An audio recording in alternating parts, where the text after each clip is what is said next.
Hey everybody, welcome to The Ordinary Professor. My name is Dr. Kortney Peagram, and this is my space, my YouTube channel, my time to talk about all things social skills and feelings. So let's talk about bullying. This is Bullying Prevention Month, and so I'm all about, on all my platforms, explaining definitions, terms, what to do, what not to do. And so I focus both on workplace bullying and then also on school bullying. Now, my expertise expands from both because I do a lot of harassment, anti-harassment, investigation, sexual harassment training in the workplace, right? I'm also Title IX certified, and I do investigations, reports in that area. So I have a lot of information, case knowledge. I know about the law. I also know about how to address, show empathy, understand, eliminate bias, like all those things. Then I have the experience of anti-bullying, anti-violence in schools, right? And so it's the extension of the knowledge is like just wonderful for me because I can understand such depth, and like often when things happen, it's not, at this point, nothing has really surprised me. Sometimes I don't know about my hair, but other than that, when it comes to anti-bullying, anti-violence. And so in my videos, I do use humor or I give examples, and it's not to diminish the behavior, right? Or pretend it's not bad. It's because in such dark places and dark behaviors, we need to find some sort of light, right? So, and that's what kept me sane during my 15 years running over 175 like programs, probably more because it was in 175 schools. So I'm not good at math. All this to say that I have a ton of experience in different schools and settings. Now, I want to talk about what to do about bullying. But before we even get to that, it's understanding the definition. So this is where I get really nitpicky. Because oftentimes when we say, I'm being bullied, it might have been conflict. It might have been drama. It might have been one gossip, one rumor.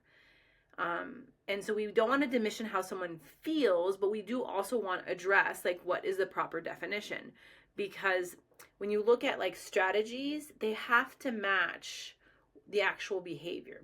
When things don't match, the strategies don't work, right? So like as a consultant, that's the most critical. You go into a company, do a deep dive, right? And you're like, okay, here's the issue, here's the recommendation, right? They have to match. It's just like, if not, it's all out of whack. So bullying is using your power over a period of time to intentionally harm someone else. It's intention, power, and over a period of time. Now, when these three things come into action, that's what causes the bullying. Now, this is where it gets kind of interesting. A bully doesn't bully a wall, they have a target. So if someone is unaffected by the behavior, or they're like, you know what, they have like one-liners, or they're not bothered, or like whatever the situation, then the bully won't continue the behavior, they'll just move on to someone else. So what I do in my training is to train someone to be a wall and not a target.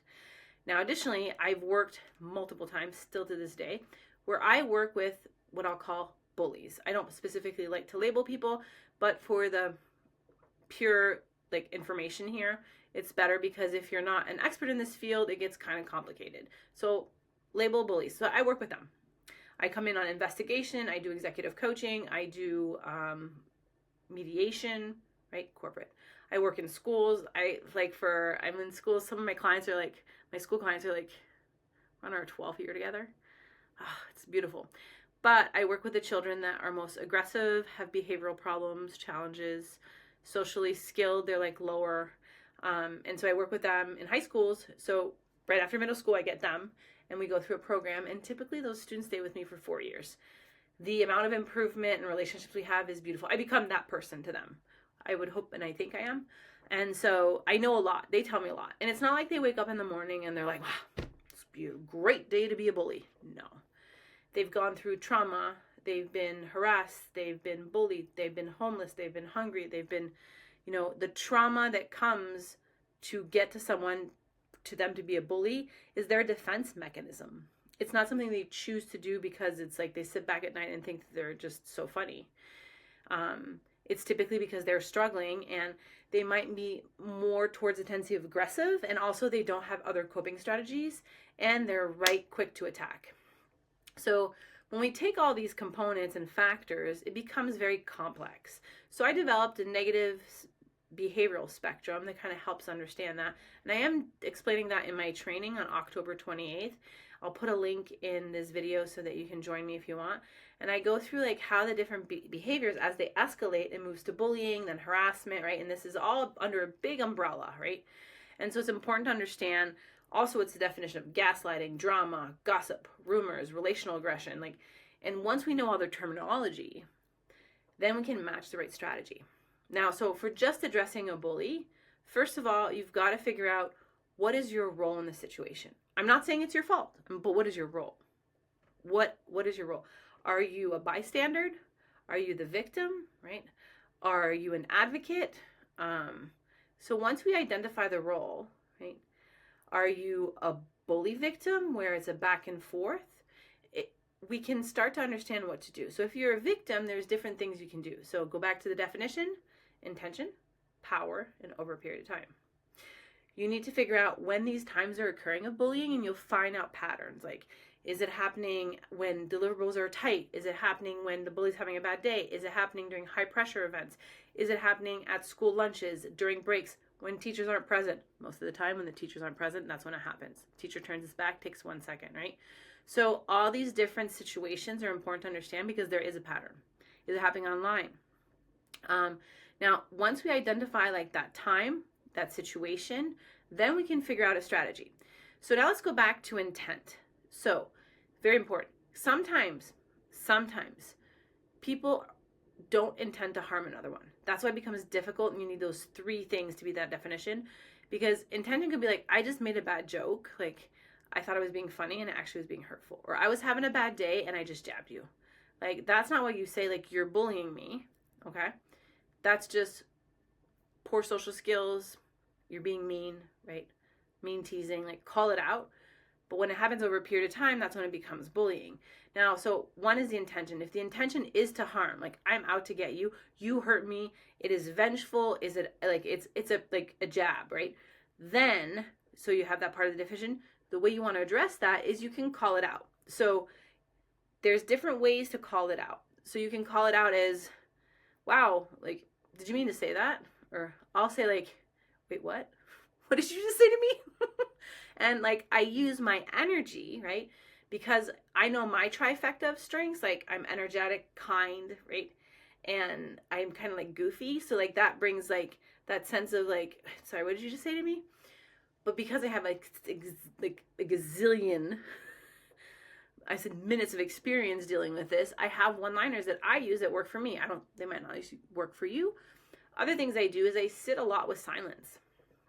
If someone says something inappropriate, I'll just stare at them and look at them and just sit in silence.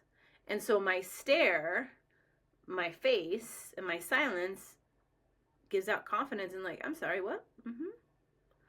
Or if someone says something inappropriate to me and their intent is to harm me, I'll say like, oh, I didn't mean to offend you or hurt your feelings. I'm like, you didn't. I'm like, oh, so why are you jabbing? I missed something.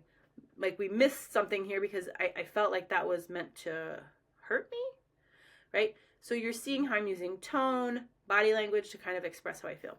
Now, additionally, there's other one-liners. So there's, I don't subscribe to this. You can say, this doesn't work for me. Or you can say, I am not taking this from you. Or I think you're talking to the wrong person. So you can use these one-liners. They have to be short, sweet. Also, you have to use the right body language and attitude for each of them. So it's like you almost become an actor, right? So why I love working with students is because they are the most beautiful actors we've ever seen. Also, they know how to give such great attitude. Oh my God, they're talented. And they know how to go stone cold. They know how to get so angry fast. Like, so it's really great to work with students as like role models when it comes to modeling out these one-liners. So role play is critical. So either you look yourself in the mirror, you practice with a partner, you practice with your parents, but you need to work on your one-liners. They need to be short, sweet. Less is more, always. So what I've noticed with like children, especially who've been targeted as bullies, is once the bully like missiles to you, right? I'm attacking you. The victim, we'll label the person as the victim, or the target will start like, well, I'm not stupid. You're stupid. Like, I get straight A's and blah, blah, and so I'm like, stop talking. Because once we share too much, the issue is the bully is just like, ha, gotcha. You're riled up. So energetically, what we're doing is like, it's power, right? If I get you all riled up, I feel satisfied, right? But if I show you as a victim, no emotion, like no reaction, I'm bored. You're not getting the reaction that you wanted. So you're trying to escalate me, and I'm unstoppable. Nothing's going to rile me up. Good luck. Then that stops the behavior because you just reestablish the power between the two people. So now when it comes to power, there's other things you can do. If the bully's trying to take your power and you're sitting down and they're yelling at you, say it's your boss or your colleague, and they're screaming at you, right? Just stand up, right? Stand up, get eye level and say what? Now, if you don't feel safe, you can always go like behind the desk, something to say, but look confident. Don't fake it, because when we fake it, we sometimes like just it's like 5 seconds you need. Just be confident for 5 seconds, right? So there's a lot of theories around like faking it till you make it. I don't like faking it till you make it. You know what I like? Just do it. Just for 5 seconds, be like, even if you have to gaslight yourself, like be confident, right? Stand up. Say, what'd you say to me? I'm sorry, is there a reason why you're yelling at me? I misunderstood that. Do you want to come back into my office and try that again? Okay. So come up with your one-liners. And the more you practice, the better you are. It doesn't come naturally. It's not like I woke up and I was like, my calling is to be a bully teacher. I have all these one-liners. No, actually students taught me most of it. Because the research, now still days, like the research and that I've seen, the strategies are still not practically applicable. They're still like, okay, here's the intervention. Let's get the teachers involved. Do you want me to tell you something? Do you think in middle school, kids report the bullying to a teacher? That would be social suicide. That would be taking their social currency and burning it. Because they become, I think it's like tattletales. What is it like? I don't want to say rats, but like they use another term. Like I'd never know the terms, but like basically like they're squealing on each other, they're ratting each other out. They're like, and that your reputation is everything in middle school and high school. It is everything, right? They don't want to mess with that, so they won't report they'll deal with it. And also they're so freaking embarrassed, right? Think about it. You're being bullied. Do you want to go home to your mom and dad and tell you, especially if your parents have such high standards? My kid's going to go to an Ivy League school. My kid's a star athlete. My kid's this, like, it's really hard. And as a parent, you know what I mean? Sometimes I think about it. Like, I would go mama bear, right? Which you don't want to do. You don't do that. Now, that's why they're not reporting it. So, like, these interventions aren't working. So most of the time when we came into school, we were for preventative, we were actually intervening. It's the peer-to-peer intervention that works from middle school, high school, college, and boom, in the workplace. So peer-to-peer intervention, meaning is that when you're running assemblies, when you're running programs, you find peers, right, that are cool, calm, collected, and that are willing to be advocates. So when they see something not right, they say, yo, Bob, what are you doing there? Like, or Alex, like, what's wrong with you? So they can use the one-liners and they can stop it. It's the peer-to-peer intervention that is the most highly effective. Now, the reporting, when it's very serious, harassment, yeah, 100%. But bullying is harder because the minute they find out that they've been like caught, the retaliation is brutal.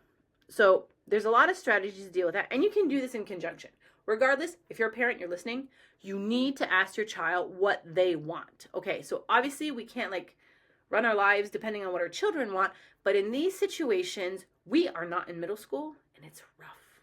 It is so rough. You survived middle school, and I think you can do anything in the world, okay? That's how hard it is these days. The pressure of social media, the drama. My daughter's in Chicago public schools, 7th grade. It's like everything is writing on their grades. It's like the intensity of testing. Like they're going through so much pressure that we as adults don't even comprehend. So we need to slow our roll first, and then we need to ask them, what do you want? Most of the time, the children just want it to stop. So you can get like a social skills coach for them. You can get like a group. There's group, like, I don't know what they call it, like social skill groups. Like there's all these different things you can do. Therapy is a great resource. Find what they need so that they can build their confidence. And then 2, ask them what you can do so the behavior stops. If they think it's a great idea to tell the teacher and principal, then that's great, but let it come from them.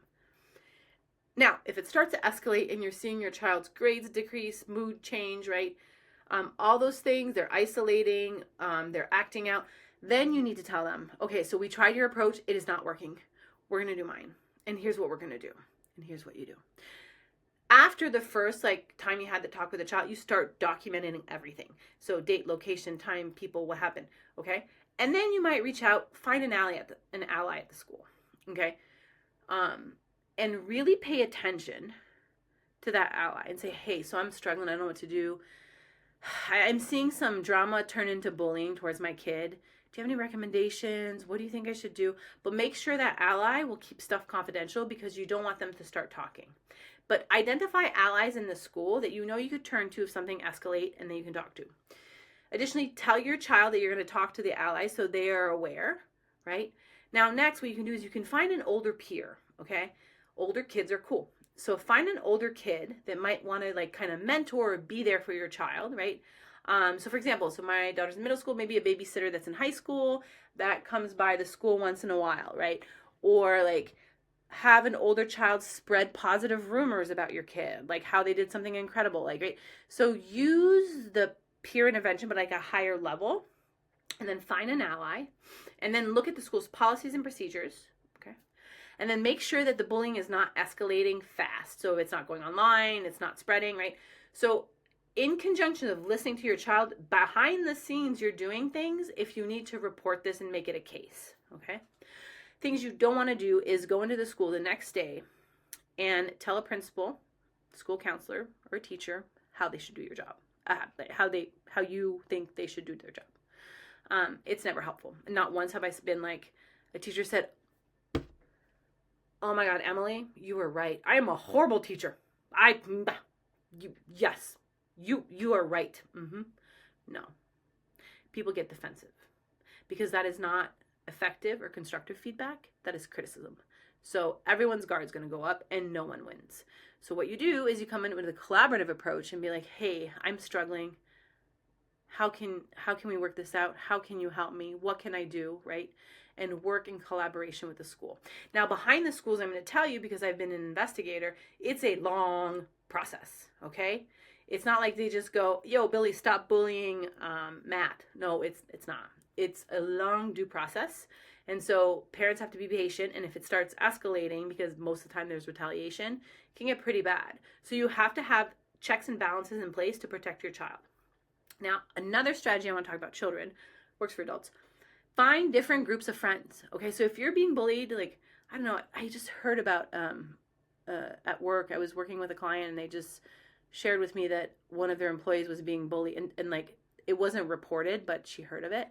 And I was like, oh my God, and I was just surprised. And, and it came to mind, I wonder if that employee has other friends or is that their only work group friend? So the thing is, even in childhood and adulthood, we have certain friends.